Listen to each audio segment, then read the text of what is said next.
They say nightmares are born from the things we can't face in the daylight. But sometimes those nightmares are borrowed from history, and the truth hiding inside them is far worse than the fiction. Everyone knows Freddy Krueger, the burned man with the razor glove who stalks dreams. But buried in old police files, yellowed newspapers, and stories whispered through immigrant communities, there's a trail of death and terror that leads straight to him. And the most chilling part? It all began long before Wes Craven ever touched a typewriter. In the late 1970s, the Los Angeles Times reported something strange. An article described young refugees from Cambodia who were suddenly dying in their sleep. Perfectly healthy one day, gone the next, their families insisting they had been fleeing something in the night. One doctor, quoted in 1977, said, "We're calling it sudden unexplained nocturnal death syndrome. There is no sign of disease, no warning at all." The medical jargon tried to explain the unexplainable, but the headlines told a different story. Death in sleep follows terror dreams. Wes Craven later admitted he clipped those articles out, saving them, unable to shake the images of young men who begged not to sleep. Some of them had even hidden coffee pots in their rooms or stuffed the insides of pillows with pills, desperate to stay awake. But let's pause here. Because those deaths weren't just random tragedies, they carried with them the heavy shadow of folklore. Within Hmong culture, there's an ancient figure, a malevolent spirit that presses on your chest while you sleep. It has many names, but one of them translates to the nightmare death. Survivors described feeling pinned down, unable to breathe, chased by something with burning eyes. And it wasn't only folklore. Police blotters from that period reveal chilling details. In 1981, the coroner's office in Los Angeles recorded 3 deaths in a single week. All Hmong men in their 20s, all found in bed with looks of sheer terror frozen on their faces. One officer was quoted in the Herald Examiner as saying, "It's as if they were trying to fight something off in their sleep." And before we go deeper into this chilling trail of forgotten deaths and hidden headlines, take a moment, subscribe, like, and leave a comment. Share what you believe. Are nightmares just stories, or are they warnings? Your thoughts keep this investigation alive, and I promise what comes next is far darker. Something was happening in the dark, and it was leaving no fingerprints. Craven, by his own account, had been searching for a new kind of horror. Slashers had already bled the screens dry. Audiences wanted something different, something more primal. When he stumbled on these stories of dream death, he found the seed. But inspiration doesn't strike in a vacuum, and that's where the trail grows colder, darker. Because before Freddy Krueger became a name on a movie poster, there was another Freddy, not a spirit, not a demon, a man. Wes Craven spoke only once, in a half-forgotten interview, about the origins of the name. When he was a boy in Cleveland, there was a bully in his neighborhood. His name, Fred Krueger.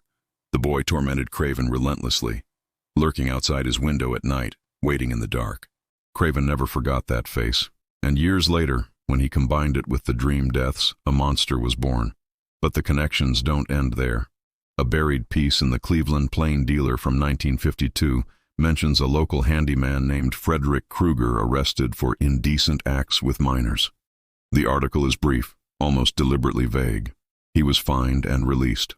The same clipping notes that neighbors described him as a frightening presence in the neighborhood, often seen watching children from the shadows. Is it possible Craven's tormentor was the same man? A predator who slipped through the cracks, leaving scars not just on his victims, but on the cultural imagination? We may never know. But what we do know is that the nightmare deaths of the refugees kept happening, spreading panic in the late 70s and early 80s. By 1982, doctors had identified over 100 cases in the United States alone, and some of the victims, according to their families, described the same man before they died. A dark figure, sometimes burned, sometimes wearing a hat, always waiting at the edge of their dreams. The newspapers couldn't print those details. They filed them under superstition, folklore, the ravings of grief-stricken relatives. But the clippings still exist, buried in microfilm, and if you line them up, a portrait begins to emerge. So when Wes Craven crafted Freddy Krueger, He wasn't simply inventing a slasher villain. He was channeling an epidemic of terror, one the medical world couldn't explain, and one that families whispered was more than coincidence. Which raises a question the films never dared to answer.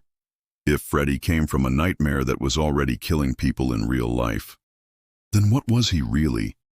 But what if the truth was far darker than anyone admitted? The official reports call it sudden unexplained nocturnal death syndrome, a cold phrase, sterile.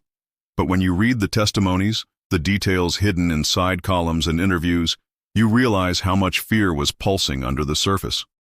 In 1981, the Los Angeles Times carried a small piece on a man named Somchai, just 27 years old. His wife told the reporter that he had been waking in a panic, drenched in sweat, insisting something was following him. He begged her to keep him awake. She tried. But one night, exhaustion won. She woke to find him thrashing, then suddenly still. The coroner could find nothing. No poison, no heart defect. The body looked alive, but the man was gone. That story repeated itself, almost word for word, in other households. In Orange County, a family recalled how their teenage son wired his room with small bells, hoping they would wake him if he drifted into sleep. The bells rang once. By the time they reached him, he was dead. Wes Craven said he kept those clippings in a folder in his desk, not just because they inspired him, but because he couldn't shake them. He described one victim who had hidden a coffee pot under his bed, brewing cup after cup to keep himself awake. When he finally gave in, his parents heard screams. By the time they reached his room, he was already gone. The Los Angeles County coroner was quoted in 1982. "We're calling it Asian death syndrome. We don't know why it happens, but the victims all seem to be running from something in their sleep." That phrase, running from something, kept appearing, again and again. And here's where the story folds back into something more disturbing, because the Hmong elders had long spoken of a spirit they called Dabtsog, a dark force that presses on the chest at night, suffocating, feeding on terror. Some described it as a man with burning skin. Others said it wore a hat.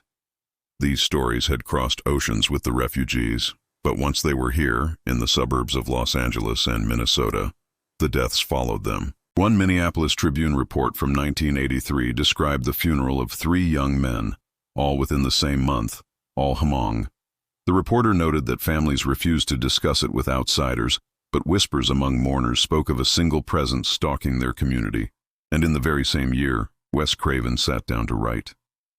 He remembered the boy who terrorized him as a child, Fred Krueger. He remembered the man in the paper, the burned killer he'd read about decades earlier. And now he had this epidemic of nightmare deaths. He blended them into one figure, a burned man in a hat who hunted dreams. But here's the strange part. When A Nightmare on Elm Street premiered in 1984, the headlines shifted. The deaths didn't stop. But suddenly, when they were reported, they were linked, almost offhandedly, to the film. The Chicago Tribune, late 1984, ran a piece titled, "Real-Life Nightmare Mirrors Hollywood." It described a young Laotian man who collapsed in his sleep after weeks of insomnia. The family, grieving, mentioned Freddy Krueger by name. It was as if fiction had swallowed truth. But some of the earlier reports, the ones written before the movie, can't be explained away so easily. They already contained descriptions eerily close to Craven's monster. A shadow at the end of the bed, a burned face, a man who laughed. How do you explain that? Skeptics point to cultural panic. The refugees had survived war, genocide, resettlement. The deaths, they argue, were the body buckling under trauma. Science offered the term Brugada syndrome, a rare genetic heart condition, but even that didn't account for the sheer fear reported in each case. Doctors admitted as much. One was quoted in the New York Times in 1981. "These men seem to know they are going to die. They resist sleep as if they're aware something is waiting for them." And still, no definitive cause was ever found. The more you sift through the old papers, the more the line blurs. What started as a medical mystery became entangled with folklore, then merged into pop culture through Freddy Krueger. And once Freddy existed, the deaths took on a different kind of terror. Imagine being part of those families, already haunted by stories of a spirit that suffocates the sleeping, only to see his likeness projected on every movie screen in America. A monster given shape, given gloves with knives for fingers. It raises a haunting possibility. Did the film merely reflect their fear, or did it feed it? Did the creation of Freddy Krueger breathe life into something that had already been lurking in the shadows? Because by the mid-'80s, whispers started surfacing of people, not just refugees, claiming to see Freddy in their own dreams. Not the Hollywood Freddy, but something older, something close enough to make them wake in terror. Police reports, scattered across states, note teenagers who refused to sleep after watching the film, convinced they were being stalked in their dreams. Most of them lived. A few did not, and the coroner's reports on those deaths read the same as the earlier ones. Healthy bodies, sudden collapse, expressions of sheer horror. By now, the legend and reality were indistinguishable. Every retelling, every newspaper column, every midnight screening fed the cycle. And at the center of it all, one question kept clawing back from the darkness. If Freddy Krueger began as a blend of trauma, folklore, and crime, then why did people start dying in ways that mirrored his story, even after he was born on screen? Could it be coincidence? Or had the monster finally found a way to step off the screen and back into our dreams? What if Freddy was never just a character, but an echo of something real, waiting for recognition? By the time the '80s bled into the '90s, Freddy Krueger had become a household name. Merchandise, sequels, late-night talk shows, he was everywhere. A monster turned into a punchline, the face of popcorn horror. But in the shadows of all that spectacle, the deaths never completely stopped. A 1990 clipping from the Fresno Bee reported the case of a 19-year-old Hmong man found lifeless in his bed. His mother claimed he had been chased in dreams the night before. She told the reporter, "I heard him screaming in his sleep. He said the man was back." Doctors wrote it off as sudden arrhythmic death syndrome. The family, however, buried him with protective charms, whispering that the nightmare had finally caught him. Another case, this time in Texas, in 1993. A Cambodian refugee, only 22, collapsed in his apartment after weeks of insomnia. The Houston Chronicle noted that friends described him muttering about a man with a hat who wouldn't leave him alone. By then, skeptics shrugged and said it was all Freddy fever. Young men scaring themselves to death after watching too many slasher films. But that explanation doesn't account for the fact that these stories existed before Freddy ever touched the screen. The clippings prove it, the descriptions prove it. And even now, in the quiet corners of hospitals and morgues, whispers of unexplained nocturnal deaths persist. The line between story and sickness is razor thin. Meanwhile, Wes Craven distanced himself from the monster he had created. In later interviews, he spoke of regret, not for making the film, but for what it seemed to tap into. He once admitted, "There are things you read, things you see, that stick with you. You put them into a story thinking you're giving them shape, but sometimes, maybe they're giving shape to you." Think about that. The boy who tormented him as a child. The forgotten article about a predator named Krueger in Cleveland. The medical mystery that left doctors baffled and families convinced a spirit was stalking their loved ones. All of it blended together into one nightmare face. And yet, when audiences embraced Freddy, when they dreamed about him, feared him, even laughed at him, what did that do? Did millions of people unknowingly feed the legend? Did they make him stronger? Because folklore doesn't die, it evolves. The demon of the Hmong people became the incubus of medieval Europe, the old hag of Newfoundland, the sleep paralysis demon we speak of today. Different names, same presence. Freddy was just the newest mask. One unsettling detail lingers in the record. Buried in the archives of the Los Angeles Times, 1981, there's a brief mention of a coroner who examined one of the Hmong victims. He told the reporter, "It was like the body fought to the last breath. I've never seen fear carved so deep into a face." That man, unnamed, later refused further interviews, and his name never appeared in print again. Which leaves us with a chilling thought. What if Freddy Krueger isn't just inspired by a real phenomenon, but is now part of it? What if the more we tell his story, the more doors we leave open for him to slip through? After all, dreams are fragile. They are where we are weakest.